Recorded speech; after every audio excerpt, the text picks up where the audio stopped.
Cho Kang-chi anapewa siri kwamba baba yake mzazi Woryang anataka kuweza kumuua na nguvu alizonazo ndani yake ndo balaa zaidi. Basi hii hapa ni Gu Family Book na hapa ni episode ya 14. Tunaendelea pale ambako tulipokuwa tumeweza kuishia. Cho Kang-chi alikuwa ameweza kukutana na Damiol katika eneo basi huko la mtaani ambako Damiol alikuwa ameweza kubadilika sana. Katika siku ile alikopoa hata atambui huyu mwanamke ni mwanamke wa aina gani. Alimshangaa kwa kiasi kikubwa sana huku akiwa na matamanio kwamba siku moja haja yaishi na mwanamke huyo. Hasa katika jengo huku hivi la Gwanhun, sherehe ilikuwa inazidi kusonga mbele. Lakini katika siku ya leo Headmistress aliweza kumstopisha Chungju kuendelea kupiga hizo ngoma kwa sababu aligundua kwamba Chungju alikuwa na hofu ndani yake na ingekuwa ni festival ya mara yake ya kwanza. Basi Chungju alikuwa anatazama kwa hali ambayo ni ya uangalifu mkubwa sana. Baada ya sherehe hizi huko katika eneo la burudani huko mtaani, yani Kang-chi pamoja na binti yule walikuwa wanaulizana maswali mengi sana.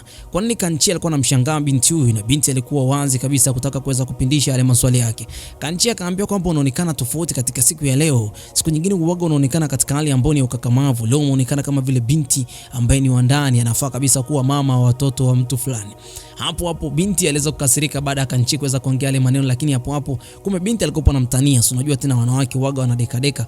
Kisha Kang-chi akazidi kumsifia na kusema kwamba unaonekana bomba tofauti kabisa na siku nyingine. Na kwa hivi sasa mimi natamani sana tuendelee kutembea tukipiga story.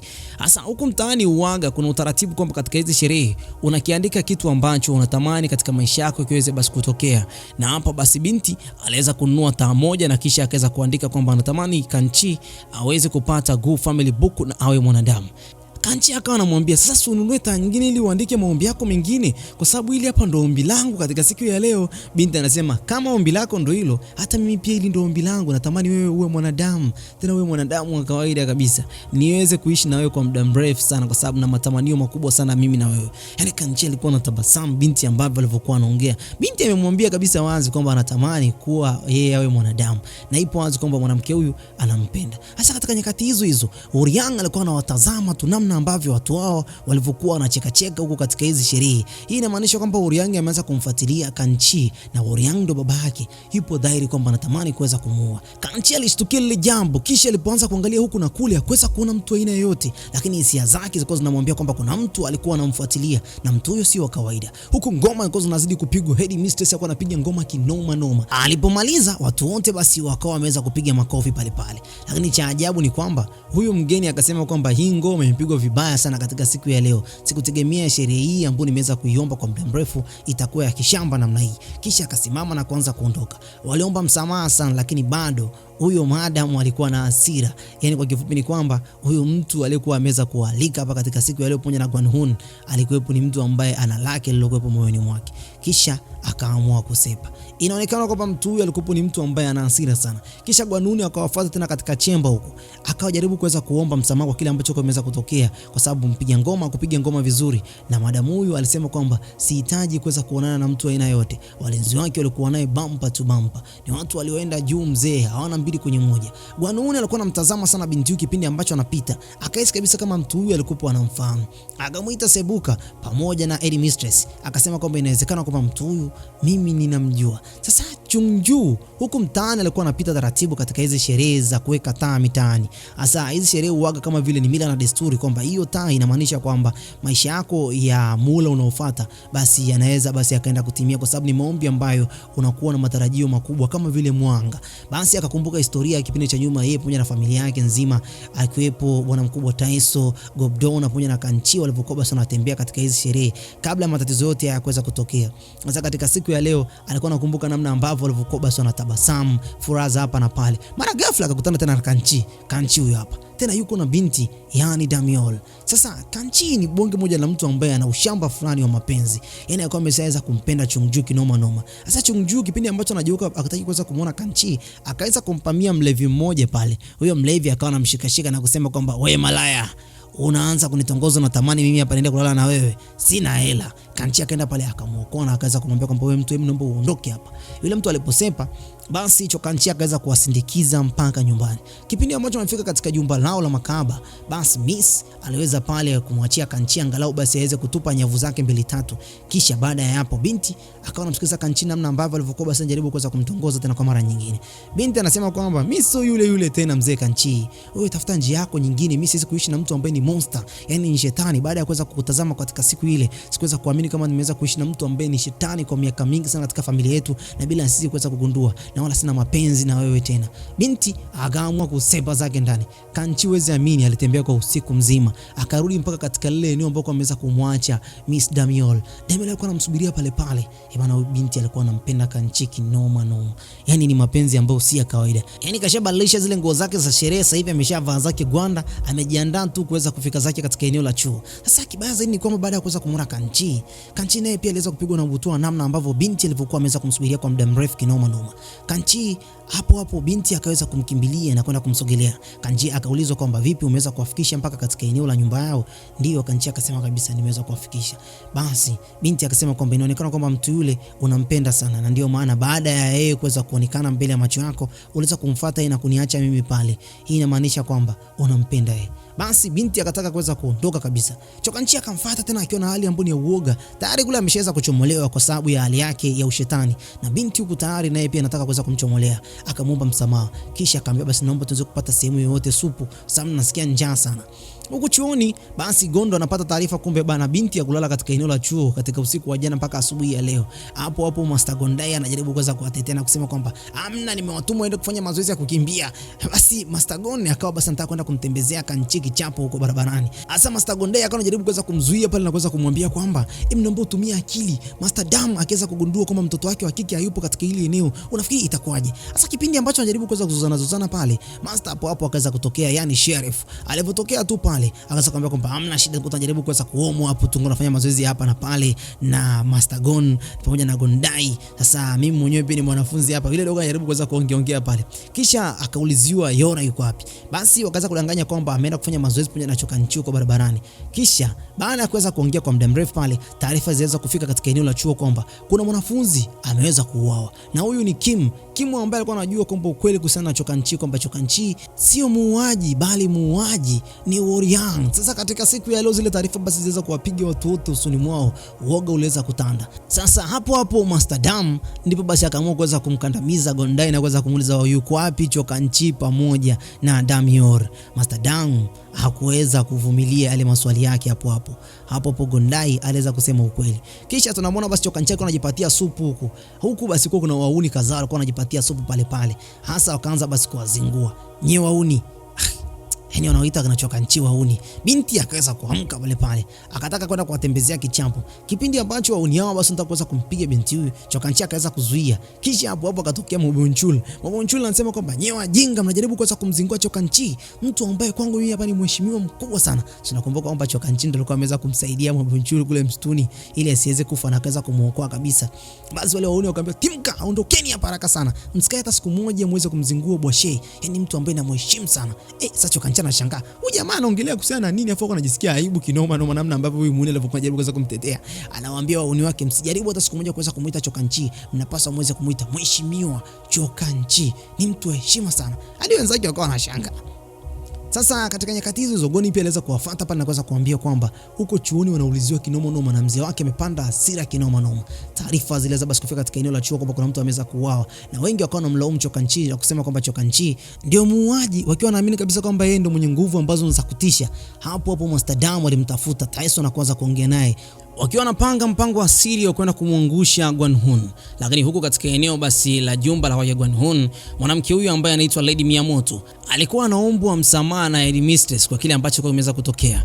Yaani Miyamoto alikuwepo aamini kwamba huyu Headmistress alikuwa amefanya performance ambayo ni nzuri, hakuna songa performance ile ilikuwa mbaya sana. Kisha mwanamke huyu ambaye ni Mistress alisikia sauti ya huyu mdada, kisha akawa ameweza kugundua kwamba mbona kama hii sauti nami pia ninaifahamu. Sasa Sebuka pamoja na Gwanhun wakawa wanajaribu kuweza kujiuliza, je, huyu mtu nimewahi kuweza kumuona wapi? Basi Sebuka anasema kwamba naomba basi mheshimiwa, ili jambo basi niweze kulifanyia kazi, nianze kumfuatilia. Sasa katika kipindi ambacho Lady Miyamoto alipokuwa anaandaliwa kwa ajili basi ya kwenda kuoga, kuna mfanyakazi mmoja aliweza kushangaa katika eneo la mgongo kwamba kuna saini, yani tattoo ya katika jumba la makahaba, lakini pia katika bega lingine kuna kama vile vipande vya kucha. Hii inamaanisha kwamba inawezekana kwamba huyu ni Sewa. Mwanamke huyo alienda zake kuoga. Basi kikao kiliweza kuitwa pale. Watu wote wakubwa katika chuo hichi waweza kufanya kikao. Taeso pamoja na Kanchi pamoja na Master Gondai pamoja na Master Dam, yani Sheriff, huko akiwepo binti ambaye basi ni Damiol. Iliweza kutolewa amri kwamba Taeso atapaswa kwenda katika mission katika jumba la kwake Gonhun. Kanchi aliweza kupinga sana, akiwa anaamini kwamba Taeso anaweza kwenda kupitia mambo ambayo ni magumu sana, akiwa anatamani kwamba yeye ndio aweze kwenda, yani Kanchi aende yeye mwenyewe binafsi, aende kupambana nao kuliko huyu bwana mkubwa Taeso aende kupata matatizo tena. Na mpango huu alikuwa amepanga kwamba kwa sababu Taeso alikuwepo anaaminika kwamba ile dawa ambayo alikuwa ameweza kumwekea bado ipo ndani yake, basi aende kufanya kazi ya uchunguzi katika lile jengo na aweze basi kuwapa siri za hapa na pale. Basi ile ilikuwa ni wazo ambalo lao Master walivyokuwa wameweza kukaa. Kanchi pale aliweza kupokea pia taarifa kwamba Taeso atakapokuwa ameweza kufanya kazi hiyo na kuweza kurudi atamuoa binti Damiol. Damiol aliweza kubisha pale. Kanchi alitoka na macho kinoma noma. Pia hata naye Taeso aliweza kulipinga lile jambo, lakini hakuna mtu aliyekuwa ameweza kusikilizwa. Master aliweza kutoka nje. Pia wakaenda kudiscuss pale. Damiol hali yake ilikuwa si nzuri hata kidogo. Alikimbia na kwenda kujifungia katika chumba chake. Gon alitamani kwenda kuongea naye, lakini Gon alijitahidi sana kuhakikisha kwamba mwanamke huyu anakuwa katika kipindi kizuri, kwa sababu hali ambayo Master alivyokuwa basi ameweza kuisema ilikuwa imeweza kumpa mawazo makubwa sana. Lakini pia hata naye Gon aliweza kuambiwa bwana, naomba usepe, nahitaji kukaa mwenyewe. Kila mtu anaweza kupata simanzi kwa sababu wanagundua kwamba binti huyu anampenda mwanaume mmoja tu katika hichi chuo, yani Cho Kanchi. Taeso mwenyewe analifahamu hilo jambo. Cho Kanchi naye alikuwa anakumbuka matukio mbalimbali ambayo binti huyu basi alikuwa ameweza kumfanyia katika maisha yake. Huwezi amini, hata binti naye Chungju katika siku ya leo alikuwa anapiga ngoma kwa hasira kinoma noma, akiwa anakumbuka matukio ambayo Kanchi alikuwa basi ameweza kumfanyia, akiwa anaamini kwamba alikuwa ameweza kumfanyia vitendo ambavyo si vya kawaida. Alikaa chini na kuanza kujilaumu sana, kwa nini nimeweza kumkataa mwanaume yule, maneno machafu niliyomtolea. Kisha pale akaweza kuitwa katika chumba cha kwake Gonhun. Gonhun alivyokuwa ameweza kumuita kule ndani, akamwambia kwamba katika siku ya leo nimeweza kuletea zawadi nzuri sana, na huyu ni Gobdona, mfanyakazi wako ambaye ulikuwa unampenda sana. Yani Gobdona alipo kama vile limwewe, yani lilafurahi kinoma noma baada ya kuweza kuambiwa kwamba atafanya kazi na mtu ambaye alikuwa anampenda kuanzia hapo zamani. Sasa baada ya hapo bwana mkubwa ambaye ni Gonhun akasema kwamba naomba uje nimiminie mimi hapa kinywaji. Kisha binti akasema kwamba siwezi kumiminia kinywaji kama huyo mwanamke aliyeka karibu na wewe hapo bado yupo katika mikono yako. Basi bwana mkubwa akamwambia bwana, mwanamke wewe ambaye ni Ulunsion, naomba usepe hapa. Ulunsion akasepa, lakini kipindi ambacho amsepa hasira ilizidi kuwa katika kifua chake, akiwa anaamini kwamba huyu mwanamke ambaye ni Chungju alikuwa anamharibia katika mishe zake. Na huyu ndo mtu ambaye ana pesa nyingi sana, endapo anafika katika eneo lao waga basi anawapaga hela nzuri sana. Sasa baada ya hapo binti akaulizwa kwamba hivi unatamani nini katika maisha yako? Unatamani mimi hapa nikufanyie nini? Yani Master Gonhun ndo anamwambia hivyo binti. Binti akaambia kwamba mimi natamani kwamba siku moja niweze kutoboa huo moyo wako kwa kisu changu mimi mwenyewe. Kila mtu katika kile chumba alishangaa sana. Mwamba anasema kwamba hayo macho yako unavoniangaliaga mimi ndo ninayapenda. Yaani ukiniangalia kwa hasira mimi ndo naona basi tabasamu la kipekee sana. Huku kwake Kanchi alikuwepo yuko na Master Gondai. Master Gondai anajaribu kuweza kumuuliza Kanchi, hivi kwanza umehesabu maharage mpaka namba ngapi? Basi Kanchi anasema kwamba nimehesabu maharage mpaka 6000. Na je, katika hizo siku zote kipindi ambacho unahesabu maharage ukiwepo hapa na Damiol, kuna siku yote ambayo umeshawahi kuweza kuitoa ile riboni yako ni mara ngapi? Kanchi anasema kwamba hamna siku yote ambayo nimeshaitoaga ile riboni yangu hapa. Basi Master Gondai anasema kwamba kwa mapenzi ambayo mimi nilikuwa nimeyaona kati yako ya wewe pamoja na Damiol, nilitegemea kwamba kuna siku ambazo utakuwa unatoa riboni yako. Lakini hapo Master akamwambia kwamba Damiol hawezi kuolewa na Taeso. Kisha akasepa zake. Kanchi akakumbuka matukio yake. Kumbe ni kweli bana, Kanchi ashatoaga riboni yake kipindi ambacho yuko na binti. Kipindi ambacho binti alikuwa ameweza kumlalia, Kanchi aliweza kutoa riboni yake na kisha akawa anasikilizia kama ataweza kubadilika basi aweze kuirudisha riboni yake haraka haraka katika mkono wake. Kisha akubadilika kwa mara ya kwanza hiyo. Siku ya pili tena kipindi ambacho yuko na binti kule katika zile sherehe za hapa na pale, aliweza tena kuitoa ile riboni yake katika mikono yake na kisha akawa anategemea kwamba atabadilika, lakini hakubadilika mzee. Hii inamaanisha kwamba binti ni kinga tosha pindi anapokuwa basi na Kanchi katika siku ya leo basi aliweza kushuhudia kwamba kuna kitu ambacho si sawa. Nyuma yake kuna mtu ambaye alikuwa anamtazama. Huyu ni nani? Ni Oriang. Oriang alikuwa anamtazama katika hali ambayo kama vile alikuwa anatamani kuweza kumfumua, lakini huwezi amini, alitabasamu tu kidogo na kisha akaamua kuweza kusepa. Kanchi hili lilimwogopesha kinoma nomo. Kwa kifupi, katika siku ya leo alipagawa. Hasa katika siku hii ya leo katika jumba la kwake Yinsun Shin Commander aliweza kuwakaribisha watu tofauti, na huyu mmoja wapo akiwepo Taiso, akiwepo Gon pamoja na Gondai. Sasa alikuwa pia Master ambaye basi tunamfahamu Master Dam aka Sheriff. Katika siku ya leo basi anaweza kutambulishwa kwamba kumbe hawa ndio wale ambao ni 4 pillars ambao basi wanaongoza katika kile chuo. Ni watu ambao wanafanya kazi kwa siri sana. Pia Taiso ameweza kurisk kupitia kwa baba yake, na huyu head mistress ambaye basi anasimamia lile jumba la makaba basi ni mmoja kati ya mtu ambaye anafanya kazi kuweza kuhakikisha kwamba serikali hii inaenda basi kutimiza lile ambalo ni tegemeo lao. Sasa baada ya hapo katika siku hii waliweza kuapa wote kwamba wataenda kuitumikia serikali katika hali ambayo basi ni kulingana na viapo vyao. Sasa baada ya hapo waliweza kumtuma Taiso aende kufika katika jumba la kwake Gwanhun, huko ukiwa naamini kwamba huu mchakato wao ulikuwa ni mchakato wa siri, waende kugundua kwamba siri za kwake Gwanhun, na Taiso akiwa ana act kama vile yeye ni mmoja kati ya mtu ambaye bado ile dawa yao inafanya kazi ndani ya mwili wake. Sasa hapo waliweza kuwapelekea zile taarifa kuhusiana na ile meli ilikuwa inatengenezwa na bwana mkubwa Yinsun Shin. Hasa katika jengo huko ambalo ni la Sojung katika maktaba, basi katika siku ya leo basi tunaona kwamba Sojung alikuwa anajigaragaza hapo chini. Nini ambacho kimeweza kumkuta? Basi ndo tunaonyeshwa kwamba kumbe Oriang anaweza kumuuliza Sojung, "Je, yule mtu niliyekuwa nimeweza kumuona kule porini na yule mtu ana nguvu kama za kwangu, yule mtu ni nani?" Basi Oriang anaweza kuambia kwamba yule ni mtoto wako ambao umeweza kumzaa pamoja na Sewa kwa hivi sasa tayari ameshakufa. Basi baada ya kuweza kusikia zile taarifa, Oriang anasema kwamba endapo kama ningeweza kumkuta Sewa ningemuua mimi peke yangu, hakuna namna ya aina yoyote. Hasa hapo aliweza pia kumrusha bwana mkubwa ambaye basi ni Sojung na kumpigiza kichwa chake chini. Huku katika jengo la mazoezi ambako binti ambaye anaitwa Damiol alikuwa anamuulizia Kanchi yuko wapi, lakini bado wanafunzi wako wanasema kwamba kwa nini unampenda sana kumuulizia Kanchi wakati ni mtu ambaye anasababisha vifo vya watu huko porini. Binti anasema kwamba nyie mfahamu kitu kimoja, Kanchi yupo katika hichi chuo kwa sababu ya kuwa mwanadamu, hayuko hapa kwa ajili ya kuweza basi kuwaumiza wanadamu wengine. Basi binti akasema kwamba endapo kama ingekuwa ni nyie nami pia ningekuwa upande wenu, basi naomba mlitambue jambo hilo. Binti akaingia porini mzee kwa ajili ya kwenda kumtafuta Kanchi. Taarifa zile ziweza kufika pia katika eneo la chuo.